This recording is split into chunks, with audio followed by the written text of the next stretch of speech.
साल और नाइंसाफ़ियों के ख़िलाफ़ जहाँ कोई नहीं उठाता आवाज़, वहाँ हम उठाएंगे आपकी आवाज़। आओ हम बने एक आवाज़। New castle Christian network UK. New castle Christian network में नाजरीन, आपको शमसन जावेद, फादर मानुएल नज़ीर मानी जो आज के मेज़बान हैं, आपको खुशामदीद कहते हैं। हमने आज मोहतरमा आबदा कैसर जो इंटरनेशनल खिलाड़ी हैं, नेशनल कोच, समाजी कारकुन, बेशुमार उन्होंने तगमे, गोल्ड मेडल, बहुत सारे सर्टिफिकेट, इस साथ शील्ड हासिल की हैं, उनके साथ हम एक शाम वो मना रहे हैं। तो मैं फादर मानुएल नज़ीर मानी से इस्तदा करता हूं कि वो इस प्रोग्राम को बाकायदा आगाज करें। थैंक यू फादर मानी साहब। जी, शमसन जावेद साहब, बहुत शुक्रिया आपका। और नाजरीन, जितने लोग हमें सोशल मीडिया पे इस वक्त फॉलो कर रहे हैं, आपको बताना चाहेंगे कि न्यू कासल क्रिश्चियन नेटवर्क एक ऐसा चैनल है जो कि अवाम में तेज़ी से मकबूलियत पा रहा है। और इसकी वजह जो है वो ये है कि जो हमारे मुख्तलिफ प्रोग्राम्स हैं, वो चाहे समाजी नवैयत के हों, अदबी प्रोग्राम हों, या मुख्तलिफ शख्सियात जो हैं उनके हवाले से हों। हम इस चैनल से इससे पहले भी कुछ शख्सियात के इंटरव्यूज़ कर चुके हैं, जो कि नाजरीन आपने बहुत ज़्यादा पसंद किए। और आज हमारे लिए बड़ी खुशी की बात है कि एक बहुत नामवर शख्सियत हमारे साथ मौजूद हैं, जिनकी ज़िंदगी के बहुत सारे हवाले हैं, और हमने उनको आज अपना मेहमान बनाया आज के प्रोग्राम का। और हम उनसे बातचीत करेंगे उनकी ज़िंदगी के हवाले से, और ख़ास तौर पे जो उनकी प्रोफ़ेशनल लाइफ़ है उसके हवाले से, और उनकी इब्तिदाई ज़िंदगी के हवाले से भी बातचीत होगी। हमारे लिए बड़ी खुशी की बात है कि हमारे मुल्क में ख़ास तौर पे ख़वातीन जो हैं, उनका उभर कर सामने आना, अपने आप को एक ऐसे मुआशरे में मनवाना, ये एक बहुत बड़ी बात है। और हम खुदा का शुक्र बजा लाते हैं कि ख़वातीन जो हैं, मसीही ख़वातीन ख़ास तौर पे, वो भी मुख्तलिफ शुबा-जात जो हैं ज़िंदगी के, उनमें उन्होंने अपनी मेहनत से, जद्दोजहद से, बहुत सारी कुर्बानियों से एक नुमायाँ मुकाम हासिल किया है। और इन्हीं लोगों में से जिन्होंने नुमायाँ मुकाम हासिल किया है, एक बहुत बड़ा नाम है मोहतरमा आबदा कैसर साहिबा का। वो इंटरनेशनल खिलाड़ी हैं, और उसके अलावा नेशनल कोच, समाजी कारकुन, चेयरपर्सन है वो स्ट्रीट पीपल फाउंडेशन की। उन्होंने मास्टर्स किया हुआ है फिजिकल एजुकेशन में, और गोल्ड मेडलिस्ट हैं वो। उन्होंने 11 गोल्ड मेडल्स हासिल किए हैं। हम उनको मुबारकबाद भी देते हैं, और ये बड़ी ऑनर की बात है हमारे लिए कि ये सिर्फ कोई 2, 3 या 4 नहीं, बल्कि 11 गोल्ड मेडल्स हैं, और ये बहुत ऑनर की बात है उनके लिए। और उसके बाद वो बेस्ट परफॉर्मर हैं जूडो कराटे में भी। और उसके अलावा बहुत सारी पहलू हैं उनकी शख्सियत के, जो हम बातचीत करेंगे तो वो ज़्यादा उभर कर सामने आएँगे, और हमसे डायरेक्ट उनसे बात करेंगे। मोहतरमा आबदा कैसर साहबा, हम आपको खुशामदीद कहते हैं new castle Christian network channel पे। बहुत शुक्रिया आप लोगों का। आप इतने अच्छे प्रोग्राम्स करते हैं। मैं आपके पहले प्रोग्राम्स भी देख चुकी हूँ और अच्छा लगता है। और मुझे याद है कि क्योंकि सर नज़ीर कैसर साहब, वो आपके हस्बैंड हैं, हमारे बड़े अच्छे दोस्त हैं, वो भी आपकी ज़िंदगी का एक बहुत बड़ा हवाला हैं। और बड़ी खुशी होती है उनसे भी बातचीत करके, क्योंकि हमारे बहुत सारे प्रोग्राम में वो आ चुके हैं, और हमारा मुस्तकबिल में भी अभी प्रोग्राम्स वगैरह होंगे। तो वी आर वेरी हैप्पी, क्योंकि उनका हमने इंटरव्यू किया था, तो भी आपका कर रहे हैं, तो ये हम समझते हैं कि एक बड़ा एक काम जो है वो मुकम्मल हो रहा है। जी, अच्छा, ये आप बताइए, खासतौर पे हम पूछना चाहूँगे, एक तो नाज़रीन जो आपको नहीं जानते, वो भी आपको ज़्यादा जानेंगे, क्योंकि जो लोग हमें लाइव इस वक़्त देख रहे हैं, तो वो यकीनन खुश होंगे, फ़ख्र भी महसूस करेंगे आपके हवाले से कि आपने किस तरह जद्दोजहद की। तो नाज़रीन को थोड़ा-सा अपना ख़ानदानी पस-मंज़र जो है, उसके हवाले से बताइए। जी। जी, मेरा ताल्लुक फैसलाबाद से है, और मेरे जो फ़ादर हैं, वो पुलिस में थे, और हॉकी के खिलाड़ी भी थे। मैं चूँकि एक स्टूडेंट थी, और मुझे खेलने का इतना शौक नहीं था। मेरी हाइट थी, और फ़िज़ीक मेरी अच्छी थी, तो कोच ने मुझे सिलेक्ट कर लिया, और उन्होंने मुझे कहा कि आप ग्राउंड में चलें। जब मैं ग्राउंड में गई तो दूसरी लड़कियाँ भी साथ थी। तो मैंने सोचा कि मुझे खेलना नहीं और मैंने बहुत ज़ोर से पूरी पूरी पावर से उनकी तरफ बॉल फेंकी तो मुझे लगा कि इनको चोट लगेगी और ये कहेंगे कि इस बच्ची को निकाल दें, ये बदतमीज़ है। लेकिन उन्होंने कहा कि वह इस बच्ची को सिलेक्ट करें क्योंकि ये एक दिन बहुत अच्छी खिलाड़ी बनेगी और वो मेरे कोच थे मोहम्मद अफ़ज़ल शेरवानी। और 6th क्लास से मैंने बास्केटबॉल खेलना शुरू किया और फिर मैं डिस्ट्रिक्ट, डिवीज़न, पंजाब, नेशनल और फिर इंटरनेशनल तक खेली और मुझे इस बात की खुशी है कि मेरे फ़ादर जो थे वो पहले तो चाहते थे कि मैं ना खेलूँ, लेकिन जब मैं थोड़ी कामयाबियाँ हासिल करने लगी तो उनको भी अच्छा लगा और उन्होंने फिर परमिशन दी और मैं शुरू में तो बास्केटबॉल ही खेलती थी लेकिन उसके बाद जब मैं इस्लामिया कॉलेज में दाखिल हुई, तो वहाँ पे मैंने वॉलीबॉल भी खेलना शुरू किया और हैंडबॉल भी और वॉलीबॉल में भी मैं नेशनल गोल्ड मेडलिस्ट हुई और हैंडबॉल में भी और इसके अलावा कॉलेज पंजाब यूनिवर्सिटी से मैंने 800, 400 और 1500 मीटर रेसेस में पार्टिसिपेट किया और 1500 रेस में मैंने सिल्वर मेडल लिया और 4 और 800 में मैंने गोल्ड मेडल हासिल किया और इस तरह मेरा इंटरेस्ट बढ़ता गया स्पोर्ट्स में। लेकिन मेरे फादर जो थे वो मुझे कहते थे कि आपने खेलना अपने लिए है और पढ़ना हमारे लिए है और ये उन्होंने शर्त रखी थी कि अगर आपकी पढ़ाई रुक जाएगी तो आपकी स्पोर्ट्स भी रुक जाएगी। तो मैं फिर स्पोर्ट्स से मोहब्बत करने लगी, तो मैं स्पोर्ट्स के लिए ही पढ़ती चली गई और एक दिन ऐसा आया कि मैंने मास्टर्स इन फिज़िकल एजुकेशन किया और अब मैं लाहौर ग्रामर स्कूल में होती हूँ और स्पोर्ट्स को मैं इतना पसंद करती हूँ कि मैं समझती हूँ कि हर बच्ची को, हर लड़की को स्पोर्ट्स करना चाहिए क्योंकि स्पोर्ट्स एक ऐसी चीज़ है जो आपके अंदर कॉन्फिडेंस पैदा करते हैं। आप किसी भी शोबा में चले जाएँ, लेकिन आप कभी नाकाम नहीं होंगे, आप कामयाबी की तरफ ही बढ़ते चले जाएँगे। अच्छा, ये बताइए और कि ये कैसे किसी शख्स को पता चलता है कि उसमें ये टैलेंट है, ये गिफ्ट है? क्या जब आप ने अपनी ज़िंदगी शुरू की, आपको थोड़ा-सा पता था, स्कूल लाइफ में ही पता चल गया कि you are going to become a star? जी खुद शुरू में तो आपको अंदाज़ा नहीं होता कि आपके अंदर क्या है। ये आपके टीचर होते हैं या आपके कोच होते हैं, जो आपके अंदर से एक टैलेंट को हंट करते हैं और फिर आप हैं कि आपने प्रैक्टिस करनी है और आप कितने उस चीज़ के साथ मुख़लिस हैं। अगर आप एक खिलाड़ी बनना चाहते हैं, तो आपको दिन-रात मेहनत करनी पड़ेगी और आप समझते हैं हम माइनॉरिटीज़ में हैं।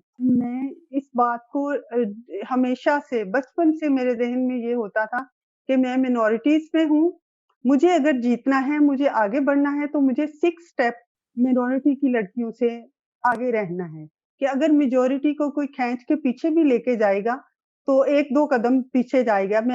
अगर मैं बराबर होंगी तो मैं समझूँ कि मैं उनसे पीछे हूँ, लेकिन अगर माइनॉरिटी होते हुए मैं 6 स्टेप उनसे आगे हूँ, तो तब मैं जीत सकती हूँ और मैं अपने नौजवानों से भी यही कहती हूँ कि अगर हम ये टारगेट अपना बना लें, तो कोई भी ऐसी बात नहीं है कि हम पीछे रह जाएँ। अच्छा, ये बताइएगा कि हम देखते हैं कि एक तो बहैसियत खातून हमारे मुआशरे में ख़वातीन जो है उनका आना मैं समझता हूँ कि बहुत बड़ी बात है और ख़ास तौर पे किसी शोबे में अपने आप को मनवाना। हम देखते हैं कि बहुत दफ़ा जो ख़वातीन हैं उनकी जो गेम्स हैं उनके हवाले से वालिदैन जो हैं वो बड़े रिज़र्व हो जाते हैं, उनको आगे नहीं आने देते। इस हवाले से बताइए ज़रा? मेरे वालिद काफ़ी सख्त थे, लेकिन चूँकि वो स्पोर्ट्स करते थे, तो उन्होंने हमें इजाज़त दी। मेरे बड़े भाई और उनसे छोटे भाई अज़ीज़ भाई और मजीद भाई दोनों हमेशा मेरे फ़ादर से कहते थे कि आप इसके अंदर टैलेंट है, इसको आप जाने दें। ऐसा हुआ कि 1987-88 में उन्होंने पाकिस्तान से गोल्ड मेडलिस्ट 2 स्पोर्ट्स के उन्होंने सिलेक्ट करने थे और हर शोबे में से 2-2 उन्होंने सिलेक्ट करने थे और मेरी उसमें सिलेक्शन हो गई एज़ ए स्पोर्ट्स एम्बेसडर। तो मेरे वालिद ने कहा कि ये अभी छोटी है, इसको नहीं बाहर की कंट्री में जाना चाहिए। तो मेरे भाइयों ने कहा नहीं अब्बू ये बहुत कॉन्फिडेंट है और ये ऐसी इसके अंदर कॉन्फिडेंट है कि ये कोई इसको कुछ नहीं कह सकता, ये किसी को कुछ कह सकती है। तो मेरे भाइयों ने मुझे कहा कि अब्बू से कहा और अब्बू ने मुझे इजाज़त दे दी और मैं चली गई। और मैं खुद भी यही कहती हूँ कि अगर लड़कियों के अंदर जुर्रत और बहादुरी है तो दुनिया का कोई शख्स भी उन्हें कुछ नहीं कह सकता। क्योंकि आप अकेले कहीं जाएँ, कुछ भी करें, जब तक आप खुद अच्छे हैं, कोई भी आपको बिगाड़ नहीं सकता। और अगर आपने आज़ादी हासिल करनी है, तो आपने अपने आप को बिल्कुल स्ट्रेट रखना है और आपको कोई भी कामयाबी से नहीं रोक सकता। मोहतरमा, मैं आपसे पूछना ये चाहूँगा कि एक तरफ आप स्पोर्ट्स लेडी थी, आपके अंदर एक खेल थी, दूसरी तरफ क्या अदब भी पनप रहा था आपके अंदर? कोई जैसा शायरी है, अफ़साना निगारी है, कॉलम निगारी है, ऐसा आपके अदब जी। से भी कोई दिलचस्पी रही आपकी कोई? ऐसा तो नहीं था, लेकिन मेरी ये बहुत बड़ी खुशकिस्मती रही है कि मेरे वालिद, मेरी वालिदा, मेरे बहन-भाई सब मुझे इतना सपोर्ट करते थे कि मेरी नज़ीर कैसर साहब से मुलाकात हुई। तो जब मैं उनको मिली, तो उनको देखते ही आप यकीन करें मेरा दिल धड़कना बंद हो गया। और मैंने कभी भी लाइफ़ में कोई बॉयफ्रेंड वग़ैरह नहीं बनाए थे। मैं सोचती थी कि लड़कियों की दोस्ती सिर्फ़ लड़कियों से होनी चाहिए। और जब मैंने उनको देखा तो मुझे लगा कि ये शख्स हैं कि जिनको मैं सिलेक्ट करती हूँ अपनी लाइफ़ में पार्टनर बना के।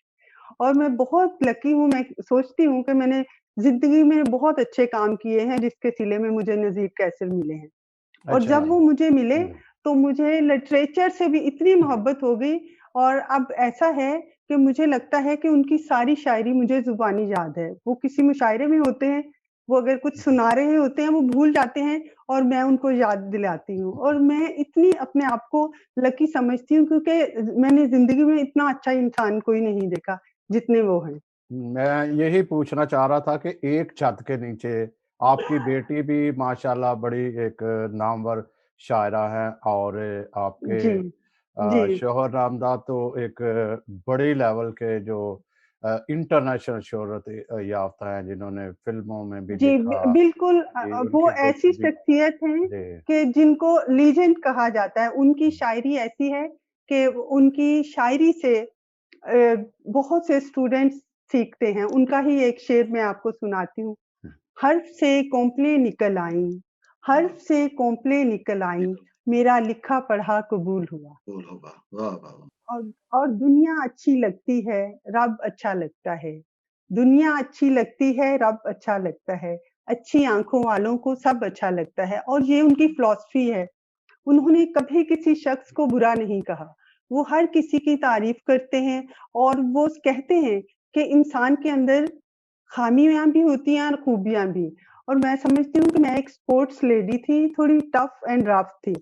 और उनके साथ उनकी लाइफ़ में आने के बाद मैं सॉफ्ट हो गई हूँ। मैं समझती हूँ कि अदब एक इतनी खूबसूरत चीज़ है कि हर इंसान को किसी अदीब से दोस्ती कर लेनी चाहिए, या अगर उसका लाइफ़ पार्टनर हो तो इससे अच्छी बात कोई हो ही नहीं सकती। ये तो जी, जी। स्पोर्ट्समैन स्पिरिट भी कह लें कि आपके अंदर एक जब तक बहुत सारी कुवतें होती हैं कि जो भी स्पोर्ट्स लेडी हो या स्पोर्ट्समैन सर्टेन डिसीजन लेने का होता है। फिर आपको कोई भी आपके जैसे बॉल आपके पास है, तो आपने किस वक़्त जो है वो उसको अचीवमेंट लेनी है या गोल जी, करना, जैसे आप जी, बास्केटबॉल बिल्कुल थी, टाइमिंग, तो हर चीज़ टाइमिंग की है। तो टाइमिंग होती है जी, आप। जी, जी। जी। तो यही लाइफ़ जो है वो एक बहुत बड़ी एक स्टोरी है, या घड़ी हुई है मनगढ़ंत के जब मीडिया और एक स्पोर्ट्समैन की शादी आपस में हो गई, तो जब अनबन हो गई तो वो कह रहे थे ये तो रात को मुझे उठाकर तकरीरें सुनाया करते थे। तो कभी नहीं, कभी ऐसा हुआ कि शायरी कभी आप क्या कहते हैं कि आप नापसंद हो तो? नहीं, आपको इस बात पे हैरत होगी कि कैसा जी। बिल्कुल ऐसे शायर नहीं है कि लोगों को शायरी सुनाएँ, बल्कि उनको तो हुँ। लोग फ़ोर्स करते हैं कि आप हमें शायरी सुनाएँ। और वो ऐसे इंसान हैं कि घर में अगर कुछ लिख रहे हैं, तो दूसरे शख्स को बिल्कुल कोई तकलीफ़ नहीं होगी। यानी कि सुना था कि शायर कहते हैं कि चुप हो जाओ, ऐसे करो, वैसे करो, कभी नहीं। वो किसी वो की अपना काम रूटीन को करते ख़राब नहीं करते, वो अपना काम करते रहते हैं। हाँ जी, तो वो जिस कैट साहब के तरह हवाले से वैसे तो उनकी बहुत सी शायरी है जो मैं समझती हूँ कि मेरे से पहले जो की है वो भी मेरे लिए है और बाद वाली भी मेरे लिए है। लेकिन ये ख़ास तौर पे मैं आपको सुनाती हूँ। मोहब्बत में किसी को क्या मिला है? मोहब्बत में किसी को क्या मिला है? मोहब्बत ही मोहब्बत का सिला है। मिले हैं हम जो दोनों इस ज़मीं पर, मिले हैं हम जो दोनों इस ज़मीं पर, ये कोई आसमानी सिलसिला आसमानी है। सिलसिला है। वाह, वाह, वाह, वाह! ये बहुत ये खूबसूरत वही अशार बात हैं। है कि तू मेरी शायरी है। कई ये झांका करते थे कि आपकी गेम स्पोर्ट्स को देखा करते थे, कभी ऐसा जी, हुआ? मेरी स्पोर्ट्स भी देखते हैं वो। जी। बात को आगे थोड़ा-सा बढ़ाते हैं। अच्छा मोहतरमा आप ये बताइए कि एक मैं समझता हूँ कि जो टैलेंट होता है किसी भी शख्स में वो जी। खुद अपने आप को मनवाता है। हम देखते हैं कि बहुत दफ़ा पाकिस्तानी मुआशरे में लोग जो है वो पीछे रह जाते हैं। वो अपने टैलेंट की वजह से भी होता है लेकिन सामने नहीं आ सकते। लेकिन जब हम आपको देखते हैं, हम देखते हैं कि आपने बहुत मनाज़िल तय की। क्या आपने जब आप आगे बढ़ रही थी नेशनल कोच से उसके बाद फिर आप समाजी कारकुन भी और इंटरनेशनल ये सारी जो आपकी कामयाबियाँ थी, तो कहीं आपने डिस्टिंक्शन फ़ील की कि पाकिस्तानी मुआशरे में ख़वातीन के साथ डिस्टिंक्शन होती है, कोई रवैया रखा जाता है? जी, थोड़ा बहुत तो होता है। मैं तो इसको इस हवाले से लिया करती हूँ कि जैसे 2 सगे बहन-भाई हैं, वो एक चीज़ के लिए अप्लाई करते हैं और एक और कोई इस चीज़ के लिए अप्लाई कर देता है।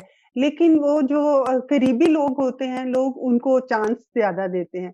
लेकिन अगर आपके अंदर खूबियाँ ज़्यादा हैं, आप उनसे ज़्यादा काबिल हैं और आप मुसलसल लगे रहते हैं, मेहनत करते रहते हैं, तो आपको रोकने में थोड़ी उनको दुश्वारी होती है। होता है ज़रूर ऐसा, लेकिन जब हम पूरी कोशिश करते हैं और स्पोर्ट्स तो ऐसी चीज़ है कि इसमें खींचना थोड़ा मुश्किल होता है क्योंकि आपका रिज़ल्ट फ़ौरन-फ़ौरन आता है और वो नज़र भी आ रहा होता है। लेकिन ये होता है कि बाज़ औक़ात कोई टीम सेलेक्ट हो रही होती है, तो उस दौरान कुछ ऐसा हो सकता है, लेकिन अगर आप बहुत बेहतर होंगे कि दूसरे को मजबूर करेंगे कि इस शख्स को लेना ही लेना है वरना टीम इतनी अच्छी नहीं बनी। ऐसा कि बाज़ औक़ात ये मैं इस तरफ जाऊँगा क्योंकि आप सोशल एक वर्कर भी हैं, तो बाअख्तियार जैसे हम कहते हैं, अक्सर कहते हैं, फिर कहते हैं कि हम ख़वातीन को बाअख्तियार बनाकर क्या इनको सरकश या डिसओबीडिएंट तो नहीं बना रहे? ये एक मर्दाना सोच है जो मैं आपसे इसलिए शेयर कर रहा हूँ कि बहुत सारे चूँकि आप एक बहादुर और खातून हैं, ऐसी खातून हैं जिन्होंने नाम पैदा किया स्पोर्ट्स में। तो गालबन मेरा यहाँ पे तादाद भी ख़वातीन की ज़्यादा ज़रूर हमारे इसमें आएँगी। तो आप क्या समझती हैं कि जब हम बाअख्तियार की बात करते हैं, हम जब उनके लिए काम करते हैं, बीइंग लाइक आप जैसे कर रही हैं, जहाँ हम करते हैं, तो उनमें मैं फिर वो रिपीट हो रहे हैं मेरे अल्फ़ाज़ कि वो सरकश या डिसोबीडिएंट होती है या उनको बाअख्तियार बनाने का फ़ायदे क्या है? देखिए, अगर आप एक औरत को बाइख्तियार बनाते हैं, तो वो अपनी औलाद की तरबियत उस तरीके से करेगी और जो चीज़ एक बर्तन जो भरा हुआ होता है, जब वो गिरता है तो उसका शोर नहीं होता। लेकिन एक खाली बर्तन जब गिरता है तो उसका बहुत ज़्यादा शोर होता है। अगर आप औरत को बहुत ज़्यादा मज़बूत बनाएँगे, तो आप देखेंगे कि आपका माशरा कितना स्मूथ और खूबसूरत होगा क्योंकि घर से ही तरबियत शुरू होती है। जब आप रिस्पेक्ट घर से करनी अपने बेटे को सिखाएँगे, अपने भाई को सिखाएँगे, तो पूरे माशरे में ये चीज़ आएगी। तो अगर मैं अपनी बात लेती हूँ कि जब मैं स्टूडेंट थी, तो सोशल वर्क के लिए पैसों की बहुत ज़रूरत होती है। लेकिन हम फ्रेंड्स ने ये सोचा कि हमें ऐसा सोशल वर्क करना है, जिसमें हमारा कम से कम खर्च हो। तो हम हर वीकेंड पे सैटरडे, संडे को हम एक स्लम्स ऐसी आबादी में जाते थे, जो जहाँ बहुत गरीब लोग रहते थे। और उनके जो बुजुर्ग होते थे, उनको वो केयर नहीं करते थे, तो हम जाते थे उनको कपड़े चेंज कराने, उनके लिए थोड़ा बहुत खाना ले जाना, जैसी चीज़ें हम छोटी-छोटी उनके लिए गिफ्ट्स ले जाते। तो शुरू में तो वो हमें बहुत डाँटते थे उनके घरवाले कि ये क्यों आ जाती हैं। जब 4-5 हफ्ते हमें हो जाते थे, तो जब हम जाते थे तो देखते थे वो तैयार बैठे हैं, बिल्कुल साफ हैं, खाना वगैरह खाया हुआ है। तो उनके वही बच्चे हमारे पास आते थे और कहते थे कि आप कितने अच्छे हैं, कि हम तो इनकी केयर नहीं करते थे, आपने आके हमें बताया कि माँ-बाप एक चीज़ होते हैं। तो यहाँ से मेरी सोशल वर्क का काम शुरू हुआ था जब मैं फर्स्ट ईयर में पढ़ती थी और फिर जो है मुसलसल हम काफ़ी साल करते रहे। फिर जब मैं स्पोर्ट्स हेड बनी तो फिर आपकी सैलरी भी ज़्यादा होती है और आपके पास मिसाइल आ जाते हैं और मेरे हस्बैंड भी अपने बजट में से कुछ मुझे देने लगे। तो फिर मैंने स्ट्रीट स्कूल एक बनाया जो कि मुख्तलिफ पार्क्स में वो बच्चे जिनके माँ-बाप उन्हें पढ़ा नहीं सकते, किसी भी चीज़ के लिए वो उनको अफ़ोर्ड नहीं कर सकते थे। तो हमने अपना एक ग्रुप बनाया है जो कि इनको हम सपोर्ट करते हैं, उनके लिए क्लासेस 4 टू 7 क्लासेस होती हैं और 3 ब्रांचेस इसकी हम बना चुके हैं और अब तक हमारे पास 50 स्टूडेंट्स हो चुके हैं, जिनको हम यूनिफ़ॉर्म भी खुद देते हैं, उनके लिए खाने का अरेंज करते हैं और जब कभी उनके पेरेंट्स को कुछ फाइनेंशियल ज़रूरत होती है, जैसे कोरोना की वजह से वो सब मजदूर थे, तो उनके लिए कुछ करते हैं। तो वो हमारा एक सर्कल बना हुआ है, मेरे स्टूडेंट्स हैं जो हम एलजीएस और बीकन हाउस के हम एक इवेंट कराते हैं जिसमें हम उनके लिए फंड रेजिंग करते हैं और फिर सारा उनके लिए करते हैं। तो मैं समझती हूँ इसमें मेरी कुछ टीचर्स, मेरी फ्रेंड्स भी शामिल हैं और भी कुछ लोग हमारे साथ हैं जो कि कुछ पढ़ाने में हमारी मदद करते हैं, कुछ फाइनेंशियल मदद करते हैं। तो जी, मैं चाहती हूँ कि मैं अभी स्ट्रीट स्टूडेंट के लिए एक ऐसा स्कूल बनाई जो देहातों में बच्चे लायक तो हैं लेकिन उनके घरों में या उस इलाके में कुछ ऐसा सेटअप नहीं है। तो मैं एक स्ट्रीट स्कूल बनाऊँगी और बिल्डिंग अभी नहीं है लेकिन आइंदा ये बना के उन बच्चों को भी हम वहाँ लेके आएँगे एक हॉस्टल की सूरत में ताकि वो लोग आगे बढ़ें। और कुछ जी, ऐसे बच्चे जो मैट्रिक कर लेते हैं, उनको फिर हम मुख्तलिफ ट्रायल्स दिला के मुख्तलिफ महकमों में स्पोर्ट्स में उनको जॉब भी दिलवा रहे हैं। स्ट्रीट पीपल फाउंडेशन इस तरह के काम कर रही है। तो क्योंकि आपने ज़िक्र किया थोड़ा-सा अपने समाजी कामों का और मैं इसकी गवाही दे सकता हूँ नाज़रीन जितने भी लोग हमें देख रहे हैं, कि पिछले साल मैंने विज़िट किया सर कैसर को और मोहतरमा आबदा कैसर उनको विज़िट किया और मैंने देखा कि वो बच्चों को जिस आप शौक से पढ़ा रही थी, उनकी केयर कर रही थी, वो मैंने बड़ा देखा कि वो उसमें आपका पैशन शामिल है। तो मैं समझता हूँ कि ये बहुत ज़रूरी है कि जो वक़्त खुदा में दिया हम उसमें से कुछ ऐसे काम करके जाएँ, कोई ऐसे दिए जला के जाएँ जो कि रोशन रहें। तो आप जब ये आपने काम स्टार्ट किया तो क्या आपको कुछ हर्डल्स इसमें आई, मुश्किलात आई ये जब आपने बच्चों का काम शुरू किया? जी, थोड़ी मुश्किलात होती थी, जैसे पेरेंट्स कहते थे कि हमारे बच्चे काम करते हैं, तो आप इनका वक़्त थोड़ा ज़ाया करती हैं। तो मैंने उनको बताया कि देखें, इवनिंग मैंने इसीलिए इनका स्कूल का टाइम शाम को रखा है कि ये काम करके जब फ़ारिग हो जाएँ, तो फिर हम इनको पढ़ाएँ। अब उनमें से कुछ बच्चों 15 बच्चे ऐसे हैं जो बहुत लायक थे, उनको मैंने मुख्तलिफ स्कूल्स में दाखिल करवा दिया है। इवनिंग स्कूल के अलावा डे स्कूल में भी मैंने उनको ना दाखिल कराया है और वो बहुत अच्छी तरह बड़ी प्रोग्रेस कर रहे हैं और पेरेंट्स को ये होता है कि उनको वो बच्चे जितना अर्न करते थे उतना हम उनको सपोर्ट कर देते हैं कि ये पैसे जो हैं आप ये काम नहीं करेंगे, ये वाले पैसे हम आपको देते हैं, आप इनको अब दिन के वक़्त स्कूल जाने दीजिएगा। और ये बताइए मुझे कि क्योंकि मैं समझता हूँ कि जो प्रोफ़ेशनल लाइफ़ है जिसमें बहुत मेहनत दरकार होती है, क्योंकि कोई भी जो काम हम करते हैं और ख़ास तौर पे अगर किसी भी शोबे में हम एक नाम बनाना चाहते हैं, नामवर होना चाहते हैं, तो बहुत स्ट्रगल की उसमें ज़रूरत होती है। एक तरफ जो कामयाबी जो है वो उसको हम छूना चाहते हैं, आगे बढ़ना चाहते हैं, लेकिन दूसरी तरफ बहुत सारी हर्डल्स बीच में आ जाती हैं, रुकावटें आ जाती हैं। मैं सिर्फ़ जी, वो पूछना चाहता हूँ ख़ास तौर पे आपकी प्रोफ़ेशनल लाइफ़ एज़ एथलीट कि जब आपने स्टार्ट जी। किया, तो कौन-सी हर्डल्स आई और आपने उनको कैसे ओवरकम किया? अच्छा मैं समझती हूँ कि शायद ये मेरी खुशकिस्मती है कि जब मैं स्कूल में थी, तो मैंने कॉलेज में दाखिला लेना था, तो बिशप डॉक्टर जॉन जोसेफ थे।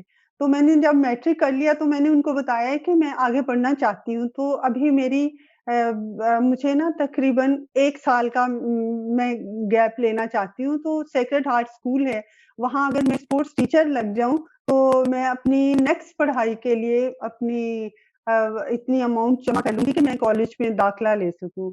तो उन्होंने मुझे एक लेटर बना के दिया, मैं सिस्टर के पास गई और उन्होंने मुझे वहाँ पे एज़ ए स्पोर्ट्स टीचर रख लिया। मैंने 1 साल वहाँ पे स्पोर्ट्स टीचर की जॉब की और फिर मैंने इस्लामिया कॉलेज में फर्स्ट ईयर में दाखिला ले लिया। लेकिन ऐसा हुआ कि जब मैं इस्लामिया कॉलेज में दाखिले के लिए गई, तो वहाँ पे जो जितने भी उन्होंने खिलाड़ियों को सिलेक्ट किया, उनकी हॉस्टल की फ़ी भी नहीं थी और कॉलेज फ़ी भी नहीं थी क्योंकि उन्होंने कहा कि आप हमारे कॉलेज के लिए खेलेंगे, तो ये सारे अखराजात कॉलेज पे करेगा। तो इसलिए मुझे पढ़ाई में कोई ऐसी मुश्किल नहीं हुई और मैं ये चाहती थी कि मैं पेरेंट्स पे भी बोझ ना डालूँ क्योंकि हम 5 बहनें और 5 भाई हैं और हम 3 बहनें स्पोर्ट्स में थी। मेरी बड़ी बहन वॉलीबॉल की नेशनल गोल्ड मेडलिस्ट थी, मेरी छोटी बहन बास्केटबॉल और लॉन टेनिस खेलती थी। लेकिन चूँकि उनकी शादियाँ अर्ली एज में हो गई, उन्होंने स्पोर्ट्स को फिर अपने साथ नहीं रखा। लेकिन मैं शुरू से ही सोचती थी कि मैंने कुछ किसी मकाम पे पहुँचना है, तो शादी मैंने लेट करनी है। तो मेरी शादी लेट हुई जब मैंने मास्टर्स कर लिया, मैं जॉब भी कर रही थी तो इसलिए मैं आगे बढ़ती गई और मेरे तमाम जो चीज़ें हैं आसानी से होती गई और मुझे हर्डल्स बहुत काम आई। मैं समझती हूँ कि ये खुदावंद की तरफ से मेरे लिए एक ख़ास इनाम है कि मुझे बहुत कम हर्डल्स आई और हमारी टीम में भी एक मैं अकेली क्रिश्चियन थी, बाकी सब मुस्लिम होते थे। लेकिन कभी भी ताज्जुब वाली कोई बात नहीं हुई, फ्रेंड्स की तरह सब रहते थे और हर काम में मेरी कुछ तबीयत ऐसी है कि मैं कॉम्प्रोमाइज़ कर लेती हूँ। किसी को बुरा-भला कहना मुझे अच्छा नहीं लगता, लेकिन मुझे ये है कि मैं कोशिश करती हूँ कि मुझे अपने काम से आगे बढ़ना है और मेरी सबसे जो मुझे अपनी अच्छी बात लगती है, वो मैं ये सोचती थी हमेशा से, अब भी सोचती हूँ कि मैं क्रिश्चियन हूँ और जीसस के नाम से मुझे लोग पहचानें। मैं ये ना बताऊँ कि मैं क्रिश्चियन हूँ, लेकिन मेरा बिहेवियर ऐसा होना चाहिए कि मैं किसी स्कूल में भी जब जॉब करती हूँ, तो शुरू में किसी को पता नहीं होता। जब अचानक पता चलता है, तो वो कहते हैं, "अच्छा, आप क्रिश्चियन हैं, आप इसलिए इतनी अच्छी हैं।" एक दफ़ा तो ऐसा हुआ कि किसी ने मुझे कहा कि आप इतनी अच्छी हैं कि आप मुस्लिम हो जाएँ। तो मैंने कहा आप अभी मेरी इतनी तारीफ़ कर रहे हैं, ये जो बाकी तकरीबन 30-40 लड़कियाँ हैं, ये सब मुस्लिम हैं। आपने मेरी ही तारीफ़ किया और आप मुझे कह रहे हैं कि आप चेंज हो जाएँ। आप देखें कि ये क्राइस्ट की वज़ह से, उनकी तालीमात है जिसकी वज़ह से मैं इनसे थोड़ी डिफरेंट हूँ। तो मैं जैसी हूँ, मुझे वैसा ही रहने दीजिए। और और मैं मैं समझता हूँ खुदावंद कि का शुक्र अदा करती हूँ। जी, जी, सॉरी। मैं समझता हूँ कि ये बहुत बड़ी एक ईमान की गवाही है क्योंकि जब हम देखते हैं कि इंसान कामयाब हो जाता है, तो ख़ास तौर पे पाकिस्तानी सोसाइटी में, तो बहुत सारे लोग जो हैं वो अपने ईमान को खो देते हैं। हमारे पास सब एग्ज़ाम्पल्स हैं, जैसे यूसुफ यन्ना को हम देख लेते हैं।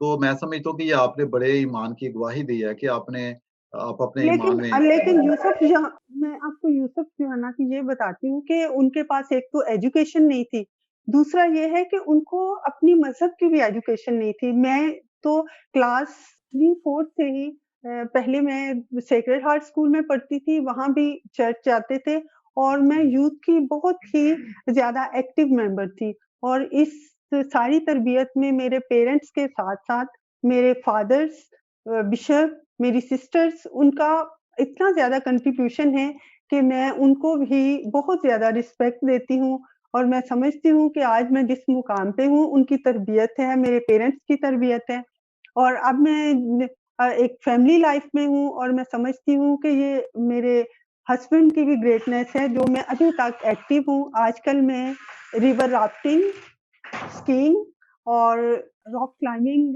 की कोच हूँ और मैं साल में 2-3 बार इन एक्टिविटीज़ के लिए स्टूडेंट्स को लेके जाती हूँ और अभी तक मैं ये तमाम एक्टिविटीज़ बहुत खुशी से और बहुत एक्टिवली करती हूँ। अच्छा, आबदा जी, आप ये बताइए कि एक जो कामयाब शख्स होता है, बहुत सारे हम लोग देखते हैं कि कोशिश करते हैं और सारे कामयाब नहीं होते। शायद रास्ते में मुश्किलात की वजह से घबरा जाते हैं या मुख्तलिफ वाक़यात हो जाते हैं। तो एक कामयाब शख्स जो है, कौन-सी चीज़ है जो उसको कामयाब बनाती है? मैं अपनी से जो अंदाज़ा लगाती हूँ, ये कामयाबी के लिए एक तो तसलसल होना बहुत ज़रूरी है।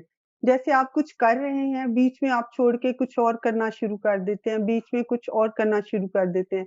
तो ये आपकी एक तो तवज्जो को भी इधर-उधर कर देता है, दूसरा ये है कि जब आप यंग हैं, जब आप नौजवान हैं, तो आप अगर स्टूडेंट हैं, तो आपको अपनी पढ़ाई से इश्क होना चाहिए और अगर आप खिलाड़ी हैं, तो आपको अपनी गेम से इश्क होना चाहिए।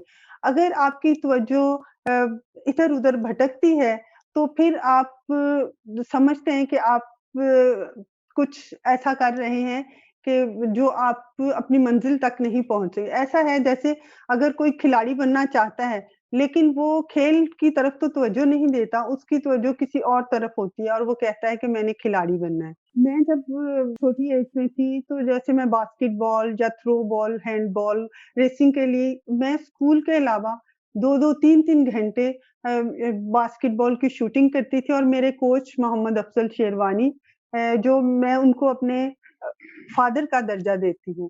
वो मेरी 6th क्लास की एज से लेकर मेरी नेशनल प्लेयर बनने तक, मेरा मास्टर्स करने तक वो ज़िंदा थे और वो बिल्कुल मुझे अपनी एक बेटी की तरह कोचिंग भी देते रहे और नसीहतें भी करते रहे और मेरे फ़ादर के वो बहुत अच्छे दोस्त भी थे और मेरे फ़ादर भी यही कहते थे कि बेटे आप अगर स्पोर्ट्स की तरफ आए हो तो फिर आपने स्पोर्ट्स भी करनी है लेकिन पढ़ाई मेरी तरफ से करनी है। तो अब मैं समझती हूँ कि एजुकेशन खिलाड़ियों के लिए एजुकेशन बहुत ज़रूरी है क्योंकि अगर आप पढ़ेंगे नहीं तो आपका ज़हन जो है वो इतना रोशन नहीं होगा। और दूसरा ये है कि आपको खेल जो है जिस्म और ज़हन की कॉम्बिनेशन से बनता है। जब आपका जिस्म और ज़हन बालिग है तो फिर आप हर चीज़ को की रुकावटों को तोड़ते हुए आगे निकल जाएँगे। अच्छा ये बताइए कि ख़ास तौर पे पाकिस्तानी सोसाइटी में हम देखते हैं ख़ास तौर पे जो मसीही बच्चियाँ हैं जो बेटियाँ हमारी, वो गेम्स हैं इसकी तरफ कम आती हैं या प्रोफ़ेशनल ऐस इसको अपनाना, तो इसकी क्या वजह है? जी। नहीं, ऐसा नहीं है। हमारी वापडा की टीम में हमारी बहुत सी क्रिश्चियन बच्चियाँ हैं, रेलवे में हैं, पाकिस्तान आर्मी में हैं और पंजाब यूनिवर्सिटी में हैं। फिर जब 95 से 98 तक मैं जिनाह स्टेडियम इस्लामाबाद में थी।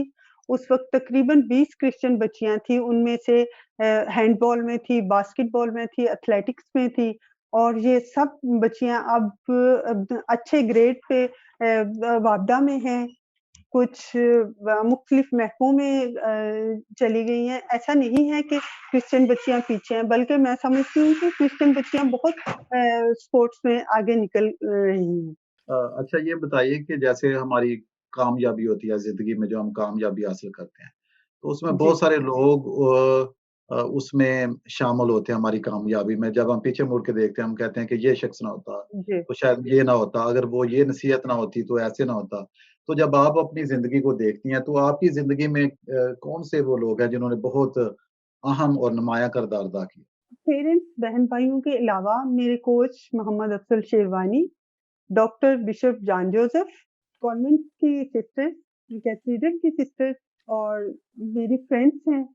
वो मुझे बहुत ज़्यादा सपोर्ट करती थी इनकरेज करती थी कि आपको को ज़रूर खेलना चाहिए और कुछ सिस्टर्स ऐसी हैं जिनके मुझे अभी नाम भूल गए लेकिन ख़ास तौर पे मैं मेंशन करना चाहूँगी सेक्रेड हार्ट स्कूल फैसलाबाद को, कि वहाँ पे जब मैं स्पोर्ट्स टीचर थी, तो उन्होंने मुझे बहुत ज़्यादा सपोर्ट किया और उन्हीं की वजह से मैं समझती हूँ कि मैं स्पोर्ट्स भी करती रही और आगे मेरी एजुकेशन भी जारी रही। मैंने वहाँ पे 3 साल जॉब की और उन्होंने मुझे बहुत ज़्यादा सपोर्ट किया। इसके अलावा यूथ में बहुत ज़्यादा जो काम था कॉन्फिडेंस पैदा करने का। यूथ में वो बहुत ज़्यादा कॉन्फिडेंट करते हैं स्टूडेंट्स को और फादर खालिद रशीद आसी उस वक़्त एक रिसाला निकालते थे। जब भी मैं कोई मेडल्स वग़ैरह जीत के लाती थी, वो ज़रूर वहाँ पे मेरा इंटरव्यू होता था। फिर इसके अलावा कैथेड्रल चर्च जो है, वहाँ पे वो मुझे मेडल पहनाया जाता था और मेरे लिए बहुत ज़्यादा वो स्पोर्टिंग थे और मुझे अभी भी याद है कि सिस्टर रज़िया वहाँ होती थी। वो भी सेक्रेड हार्ट में हेड थी और उन्होंने काफ़ी ज़्यादा मुझे इनकरेज किया। उसी दौरान मैंने जूडो कराटे सीखे और मैंने बेस्ट परफॉर्मेंस हुई। एज़ ए टीचर थी मैंने, लेकिन मैंने उस वक़्त कराटे का आगाज़ किया और फिर मैं कराटे भी करती रही। ये जितने लोग आपने ज़्यादातर अफ़राद बताए, मैंने देखा कि ये कहीं न कहीं चर्च से रिलेटेड लोग हैं और मैं समझता हूँ कि जी, जी, बिल्कुल। बहुत सारे लोग हैं, कई बार वो चर्च से दूरी इख्तियार कर लेते हैं, मज़हब से दूरी इख्तियार कर लेते हैं, तो इस हवाले से आप क्या हाँ कहना जी। चाहेंगे? जी, यूथ में एक पीटर शहज़ाद यूथ के ग्रुप में हुआ करते थे, वो लीडर थे। वो भी बहुत ज़्यादा सपोर्टिंग थे। फिर डॉक्टर आशिर थे, वो बहुत ज़्यादा सपोर्टिंग थे। मेरी फ्रेंड्स थी डॉक्टर रूथ, डॉक्टर आस्टर, इनको भी मैं बहुत याद करती हूँ क्योंकि जब मैं वर्ल्ड टूर के लिए जा रही थी तो उन्होंने मुझे बहुत सारी नसीहतें की, बहुत ज़्यादा बेस्ट विशेस की, तो मैं आज भी उन लोगों को बहुत ज़्यादा याद करती हूँ क्योंकि मेरी लाइफ में उन लोगों का बहुत ज़्यादा अमल दखल था। क्रिस्टीना भी यूथ में थी, उनको भी मैं ये क्रेडिट देती हूँ कि वो मेरे अच्छे दोस्तों में थी और जो यूथ को एनकरेज करते हैं उनमें वो थी।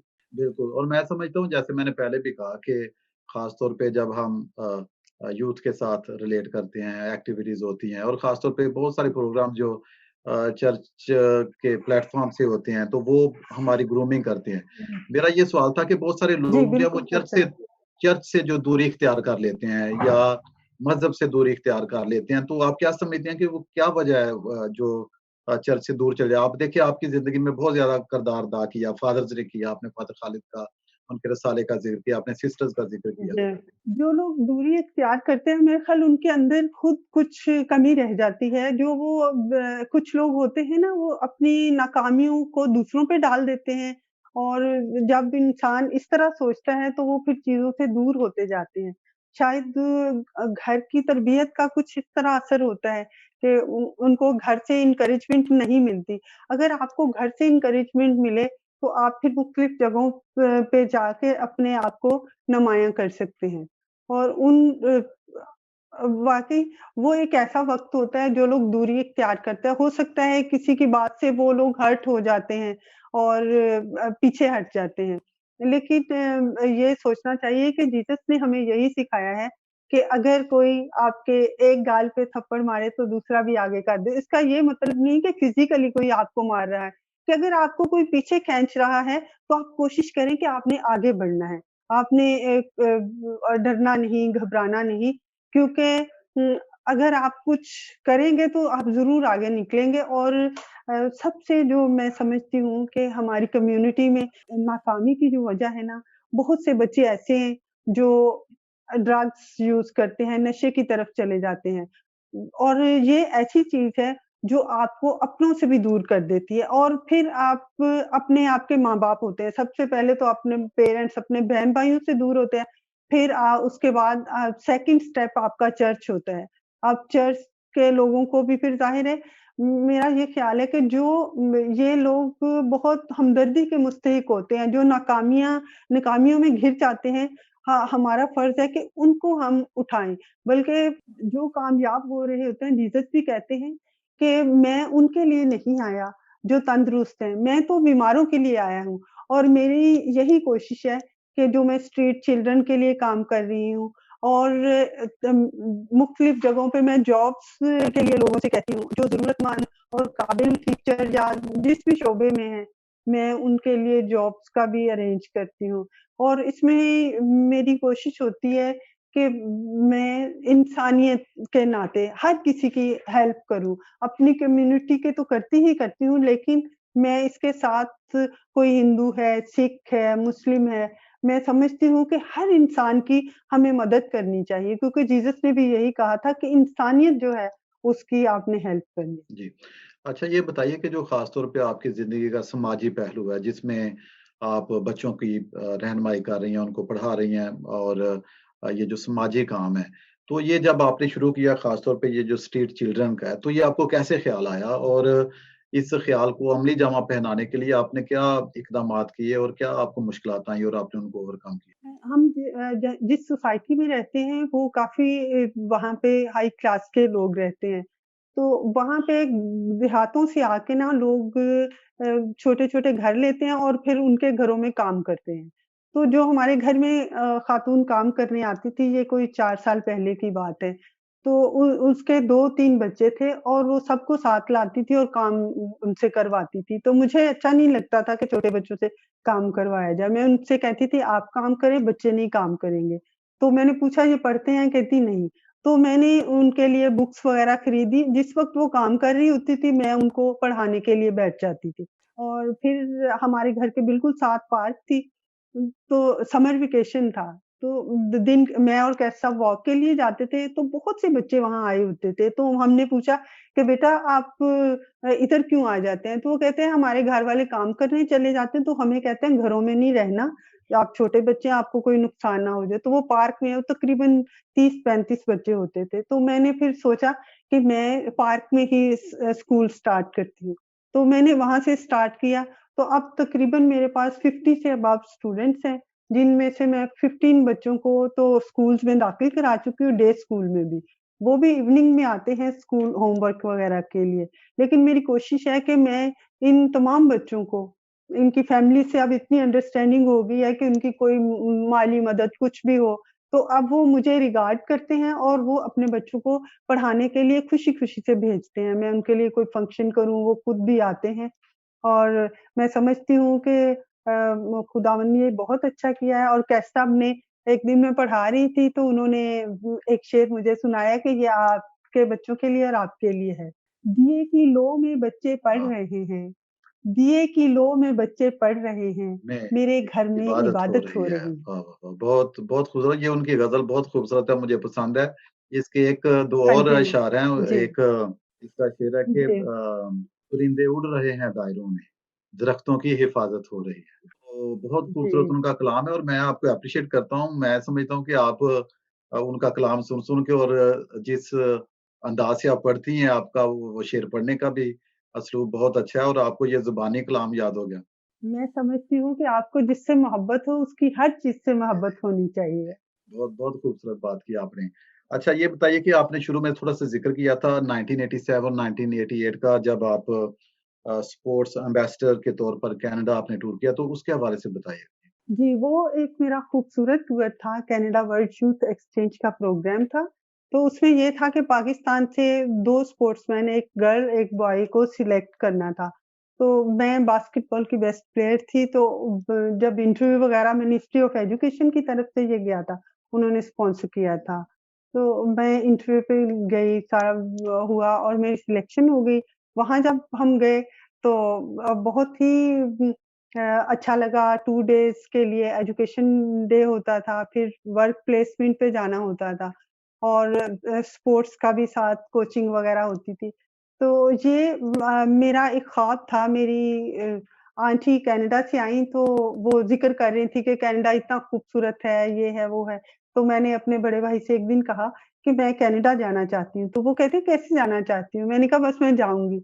और यकीन कीजिए कि 1 साल के बाद ही ये मेरी सिलेक्शन हो गई और मैं कनाडा चली गई। बहुत बहुत ज़बरदस्त। अच्छा, ये बताइए कि आपने ज़िंदगी के मुख्तलिफ पहलू जो हैं वो देखे हैं और बड़ी प्रोफ़ेशनल लाइफ़ में बड़ी डिसिप्लिन ज़िंदगी जो है वो गुज़ारनी पड़ती है, क्योंकि मैं समझता हूँ कि जो आपका प्रोफ़ेशन है, उसमें आप मेंटेन रखने के लिए, जैसे मैं देखता हूँ कि शायरी है, वो हम रियाज़त करते हैं, उसमें वो कहते हैं रियाज़त, मेहनत जो है, ठीक है? तो आपके नज़दीक जो ज़िंदगी जो है, अगर आपको कहा जाए कि आप ज़िंदगी की तारीफ़ करें, ज़िंदगी क्या है? तो आप क्या कहेंगे?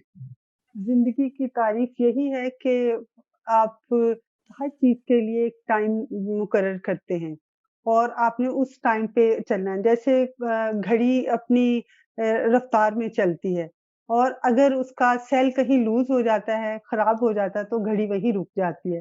तो आपकी लाइफ़ भी ऐसे है कि आपने अपने तमाम रिश्तों को भी टाइम देना है, आपने अपनी जो एक्टिविटी करनी है, उसको भी टाइम देना है। और इन तमाम चीज़ों के लिए मैं समझती हूँ कि रिस्पेक्ट जो है वो सबसे बड़ी चीज़ है। आप अगर अपने से छोटे को भी रिस्पेक्ट देंगे, तो आप देखेंगे कि आप हर चीज़ हासिल कर सकते हैं, क्योंकि रिस्पेक्ट और आपका बैलेंस जो है ना लाइफ़ का, वो इन्हीं चीज़ों से बनता है। और बहुत सारे लोग, बल्कि सब लोग ही जानते हैं कि नज़ीर कैसर साहब जो हमारा असासा हैं, और इंटरनेशनली सतह पर वो जानी-पहचानी शख्सियत हैं। तो ये कैसा लगता है कि एक नामवर शख्स की मिसेज़ होना, वाइफ़ होना, ये मतलब कि ये क्या आप कैसे आप उसको डिस्क्राइब करेंगे? बस बहुत अच्छा लगता है क्योंकि वो इतने अच्छे इंसान हैं कि उनके पास बस खूबियाँ ही खूबियाँ हैं। उनको आप किसी भी पहलू से देख लें, वो एक खूबसूरत और अच्छे इंसान हैं। इसकी तो मैं भी गवाही देता हूँ, क्योंकि मैंने देखा है कि वो जब भी उनसे बात की जाए तो ज़िंदगी के जो मुस्बत पहलू हैं हमेशा उनको देखते हैं कि ज़िंदगी का जो मुस्बत पहलू है उसको देखना चाहिए, और एनकरेजिंग बहुत हैं। कहते हैं कि लिखते रहें। जी, जो लिखने वाले हैं उनको वो कहते हैं आप लिखते रहें, लिखते रहें। तो जी, मैं समझता हूँ कि ये बड़ी एनकरेजमेंट है उनकी तरफ से। और जी, बिल्कुल। अच्छा ये बताएँ कि फैमिली लाइफ में, घर में रहते हुए, और फिर आपकी एक प्रोफ़ेशनल लाइफ है, एक ख़ानदानी ज़िंदगी है। तो ये किस तरह आप उसको बैलेंस रखती हैं? क्या ये थोड़ा-सा मुश्किल होता है या आसान है या किस तरह? अगर मैं समझती हूँ कि नज़ीर कैसर मेरे हस्बैंड ना होते, तो फिर थोड़ी मुश्किल होती। क्योंकि हमारी लाइफ़ इतनी खूबसूरत है कि अगर मैं किचन में हूँ, तो वो किचन में मेरे साथ हेल्प करेंगे। अगर वो कुछ लिख रहे हैं, तो मैं उनके पास बैठी हूँ, कोई उनकी चीज़ ठीक करनी है, जैसे एडिटिंग वग़ैरह कुछ अपनी चीज़ों को रीराइट करना है, तो मैं उनकी हेल्प करती हूँ। कहीं मुशायरे होते हैं, तो मैं उनके साथ जाती हूँ, कहीं स्पोर्ट्स होती है, तो वो मेरी हेल्प करते हैं। तो मुझे ज़िंदगी इतनी खूबसूरत और इतनी आसान लगती है, और मैं समझती हूँ कि मैंने जो तसव्वुर किया था ना ज़िंदगी का, एक खूबसूरत तसव्वुर, वो उससे भी बढ़ के खूबसूरत ज़िंदगी उन्होंने मुझे दी है। और मैं समझता हूँ कि जो फैमिली लाइफ़ है ख़ास तौर पे, हम देखते हैं कि बहुत सारे लोग जो हैं, उनकी ख़ानदानी ज़िंदगी जो है वो इतनी कामयाब नहीं होती। तो मेरा ख़्याल है कि जो कामयाब ज़िंदगी है, ख़ानदानी ज़िंदगी, जी। उसमें आप क्या समझती हैं कि कौन-सी कोई 3-4 चीज़ें जो बड़ी ज़रूरी हैं कामयाब ख़ानदानी ज़िंदगी के लिए? एक तो एक-दूसरे पे ट्रस्ट होना चाहिए। ट्रस्ट, रिस्पेक्ट और एक-दूसरे का ख़्याल रखना। ये 3 चीज़ें जो हैं, ये बहुत ही ज़रूरी हैं, और इनमें सबसे जो अहम चीज़ है, वो ट्रस्ट है, और उसके बाद रिस्पेक्ट है। मोहब्बत में जब तक रिस्पेक्ट शामिल नहीं होती, मोहब्बत कामयाब नहीं होती। जब पहली बार मैं उनसे मिली थी, जितनी मुझे उनसे मोहब्बत थी, उससे कोई 100 गुना ज़्यादा अब मैं उनसे मोहब्बत करती हूँ। अच्छा ये कैसर साहब को भी बहुत सारे लोग मोहब्बत का शायर कहते हैं, और आपने 2-3 जी। बार ज़िक्र भी किया जी, मोहब्बत का। जी। तो आपके नज़दीक जो है वो मोहब्बत क्या है? अगर कोई आपसे पूछे कि आप मोहब्बत की कैसे तारीफ़ करेंगे या क्या है आपके लिए ना? मोहब्बत की ये तारीफ़ है कि आपको दूसरे शख़्स को कुछ कहना ही ना पड़े। आपकी तमाम ज़रूरतें, आपकी बातें कहे बगैर वो समझ लें। और मुझे नहीं याद कि मुझे कभी कुछ कहना पड़ा हो कि मुझे ये चाहिए, मुझे वो चाहिए, या मैं क्या करना चाहती हूँ, क्या कहना चाहती हूँ। तो मोहब्बत बस इतनी खूबसूरत चीज़ है कि आपको दूसरे शख़्स के अंदर कोई बुराई नज़र ही ना आए। ये तो बहुत अच्छा पहलू है कि आप इस तरह दूसरों को देखें, और मैं समझता हूँ कि ये मुस्बत पहलू देखने वाली बात है कि आप पॉजिटिव जी, देखें दूसरों में, क्योंकि जी, मेरा ख्याल है बहुत ईज़ी होता है मनफी पहलुओं की तरफ जाना, किसी में ख़ामी देखना। जी। और बहुत दफ़ा ऐसे होता है कि आप किसी को कहें कि आप इस शख़्स में ख़ामियाँ बताएँ, तो वो फ़ौरन बता देंगे ये। अगर कहेंगे मुस्बत पहलू बताएँ, तो वो सोचना शुरू कर देंगे। मेरा ख्याल है ये भी रीज़न होती है कि जो जी। ट्रस्ट होता है ख़ानदान में एक-दूसरे पे, जैसे आपने कहा, और और रिस्पेक्ट जो है। जी, जी। बिल्कुल, पॉज़िटिव होना बहुत ज़रूरी है। अगर आप बुराइयों की तरफ चले जाते हैं, तो फिर आपको किसी की कोई अच्छाई नज़र ही नहीं आएगी। और जब आपको द ये आदत पड़ जाएगी, कैसब का ही शेर सुनाती हूँ, दुनिया अच्छी लगती है, रब अच्छा लगता है, अच्छी वाह! आँखों वालों को सब अच्छा लगता है। अब अच्छा लगता है। वाह, वाह, वाह! बहुत खूबसूरत, ये बहुत मैं समझता हूँ कि इस एक शेर में उनकी ज़िंदगी की जो फ़िलॉसफ़ी है जी, वो जी, पाई बिल्कुल जाती है। ऐसा बहुत है। सादा शेर है, लेकिन बहुत ही हाँ जी, हाँ खूबसूरत जी। शेर है। जी। अच्छा, मैं ये आपसे पूछना चाहूँगा कि एक बहैसियत एक वाइफ़, नज़ीर कैसर साहब के, आपने एक सफ़र उनके साथ गुज़ारा आपने, बहुत तारीफ़ की भी मुख्तलिफ़ पहलुओं के हवाले से। बहैसियत माँ, आप किस तरह अपने आप को देखती हैं? मैं देखता हूँ कि जो बच्चे खुदा ने आपको 2 बहुत ही खूबसूरत बच्चे दिए, उनमें तजदीद जो है वो बहुत नुमायाँ तौर पे सामने आ रही हैं और हमारा बड़ा जी, फ़ख्र है, हम बड़ी खुशी महसूस करते हैं। बिल्कुल। और तो मैं उनके टैलेंट देखते हुए मैं तजदीद की आपको बात बताती हूँ कि तजदीद ने 10 साल से लिखना शुरू किया। जब उसकी एज 10 इयर्स थी, तब उसने एक पहली इंग्लिश में पोएम लिखी थी मदर पे। फिर उसके बाद वो उर्दू में लिखने लगी और 12 साल की एज में उसने मुशायरे पढ़ना शुरू किया और ये होता था कि वो चूँकि छोटी थी तो वो शाय होती थी। मैं उसे कहती थी, "बेटे आपने पढ़ना है।" वो वहाँ जाके कहती, "मम्मा मैं नहीं पढ़ूँगी।" मैं उसे कहती थी चलो उसको पसंद थी चॉकलेट, तो मैं उसे कहती थी आपको ना मैं चॉकलेट लेकर दूँगी, तो वो फिर मुशायरा पढ़ लेती थी। इसी तरह मेरा बेटा अज़ीज़ जो है, वो स्पिन बॉलर है बहुत अच्छा, तो उसको भी फिर मैं इसी तरह कहती हूँ, एनकरेज करती हूँ कि अगर आप अच्छी तरह खेलोगे और अच्छी तरह पढ़ोगे तो देखो कितनी खूबसूरत चीज़ें तुम्हें मिलेंगी और एक अच्छी खूबसूरत लाइफ़ होगी। तो मैं समझती हूँ कि बच्चों को बहुत मेहनत करनी पड़ती है बच्चों को उनकी रास्तों पे लगाने के लिए। आज के दौर में ख़ास तौर पर बच्चों के लिए राहें चुनना बहुत मुश्किल है क्योंकि बहुत से रास्ते हैं। लेकिन ये है कि बस बच्चों को एक राह दिखा दी जाए तो फिर बच्चे उस पर चलते हैं। और अब तजदीद तो इतनी अच्छी शायरा बन चुकी है कि अभी पिछले दिनों तजदीद ने एक अपने बाबा को अपनी कोई ग़ज़ल दिखाई और बाबा ने फिर कुछ देर के बाद किसी और ढंग में ग़ज़ल लिखी और उन्होंने तजदीद के नाम पे की कि ये तजदीद की नज़र मैं करता हूँ कि इसकी ग़ज़ल सुन के मुझे ये मोटिवेशन हुई कि मैंने ये ग़ज़ल जो है लिखनी है। तो बेटा भी इसी तरह बहुत अच्छा क्रिकेट खेलता है और मुझे उम्मीद है कि वो ज़रूर एक नेशनल लेवल तक पहुँचेगा। बिल्कुल, मैं समझता हूँ कि कई बार जो बच्चे जो हैं ख़ास तौर पे वो वालिदैन को या बड़ों को भी बहुत सिखाते हैं। बड़ी चीज़ें जी, जो हैं हम उनसे सीखते हैं कि किस तरह वो ज़िंदगी तजरीद का एक बहुत प्यारा शेर है कि एक बच्चे की थाम कर उँगली खुद को खुद को चलना सिखा चलना रही है। सिखा रही हूँ। हाँ, तो ये वही वाली बात है कि कई बार हम बच्चों से भी बहुत सारी चीज़ें सीखते हैं।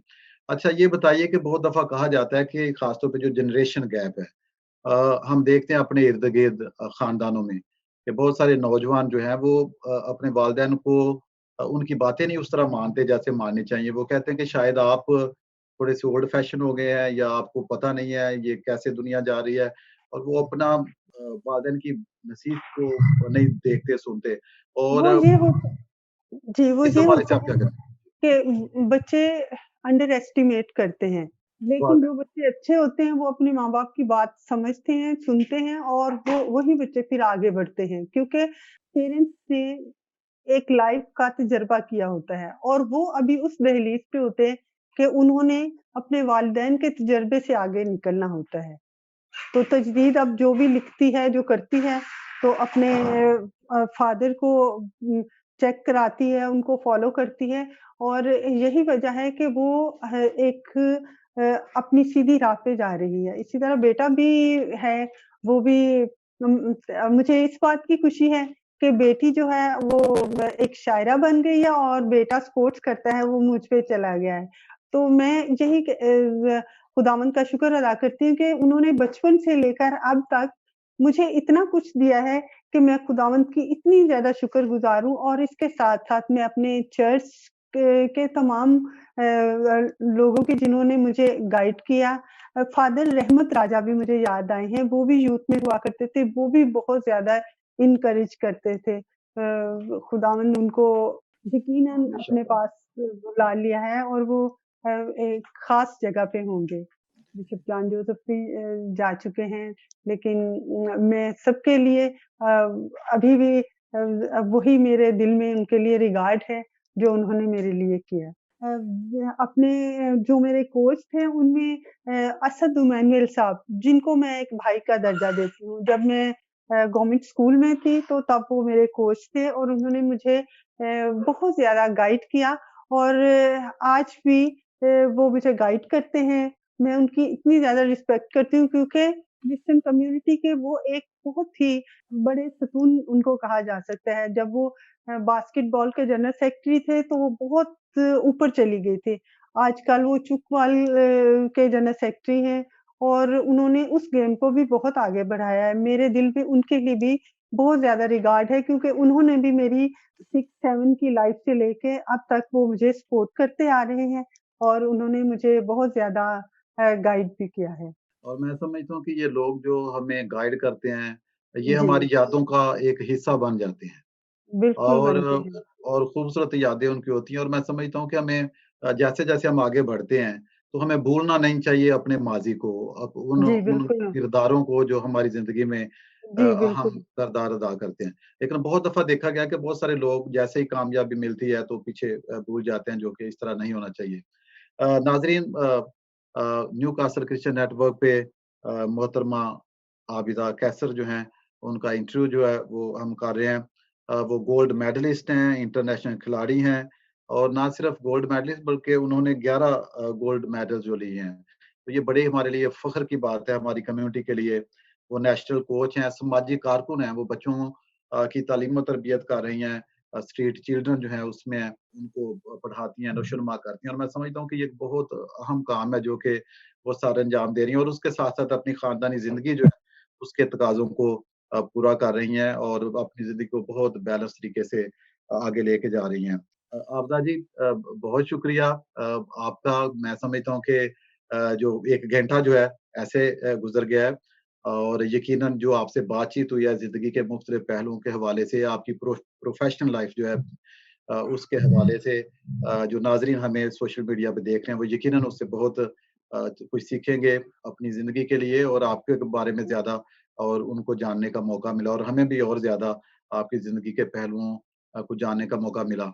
अब आप जो हमारा new castle Christian network TV है, इसके लिए अगर कोई आप पैगाम देना चाहें या जो नाज़रीन इस वक़्त हमारे साथ ऑनलाइन हैं और ख़ास तौर पे जो प्रोफ़ेशनल लाइफ़ को जॉइन करते हैं, उनके लिए आपका कोई पैगाम हो तो वो आप दे सकते जी, न्यू कासल टीवी के लिए मैं ये कहना चाहूँगी कि आपके बहुत से प्रोग्राम ऑन एयर हुए और बहुत से लोग देखते हैं। ये एक खूबसूरत काविश होती है, जैसे हम कोई ड्रेस बना लेते हैं या कोई चीज़ बना लेते हैं, तो अगर वो एक कमरे में पड़ी रहे, तो उसको अ, स कोई नहीं देखेगा। लेकिन आपके टीवी के ज़रिए जो खूबसूरत बातें, जो अच्छी बातें हम कर रहे होते हैं या जो भी करता है, वो आप पूरी दुनिया में उसको फैलाते हैं। और न नाज़रीन के लिए मैं यही कहूँगी कि कुछ भी काम करें, कोशिश करनी चाहिए कि नंबर 1 वो होना चाहिए।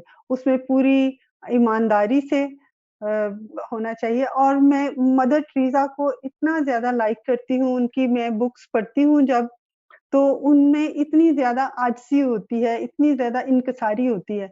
जब आपके अंदर इनकिसारी होगी और दूसरों की रिस्पेक्ट होगी और मेहनत होगी, तो आप कोई भी दुनिया की ताकत आपको जो है ना, वो नाकाम नहीं कर सकती। आप की नाकामी हर इंसान की नाकामी उसका अपना आप होता है। अगर हम खुद आगे बढ़ने की कोशिश छोड़ देते हैं, तो कोई भी हमें आगे नहीं बढ़ा सकता। मैं हर किसी से यही कहूँगी, बल्कि स्टूडेंट से यही कहूँगी कि अनथक मेहनत करें ताकि आप आगे बढ़ सकें। फ़ादर जी आपका बहुत शुक्रिया और सैमसन भाई का भी बहुत शुक्रिया जिन्होंने मुझसे सवालात बहुत अच्छे सवालात किए। इसके लिए मैं आप सबकी शुक्रगुज़ार हूँ और कैफ साहब का एक शेर आपको सुनाते हुए इसको ख़त्म हैं। जी, करूँगी। खाली दुआ से क्या होता है? वाह! खाली दुआ से क्या होता क्या है? होता है? अच्छा ख़्याल दुआ होता है। दुआ बहुत होता शुक्रिया। है। बहुत ज़बरदस्त, बहुत ज़बरदस्त। और मैं न्यू कासल क्रिश्चियन नेटवर्क की तरफ से, सैमसन जावेद साहब की तरफ से, अपनी तरफ से और हमारी जो पूरी टीम है न्यू कासल क्रिश्चियन नेटवर्क की, जिसमें शकील डेविड जो हैं वो कंट्रोल रूम में होते हैं। वो सामने नहीं आते लेकिन बहुत अहम किरदार अदा करते हैं। उसके बाद जावेद भट्टी हैं और सैमसन जावेद साहब की मिसेज़ हैं इसमें। तो ये सारी एक हमारी टीम है जो कि इस चैनल को रन करती है। तो मैं पूरे चैनल की तरफ से आप मशकूर हूँ कि आपने वक़्त दिया इस चैनल को और नाज़रीन का भी कि जिन्होंने इस इंटरव्यू को जो ऑनलाइन देख रहे हैं और मैं यही कहना चाहूँगा कि बड़ी मुस्बत सोच के साथ हम आगे बढ़ते रहें। जो अच्छे काम हैं हमारे वो दुनिया में करते रहें और दिए से दिया जो है वो रोशन करते रहें।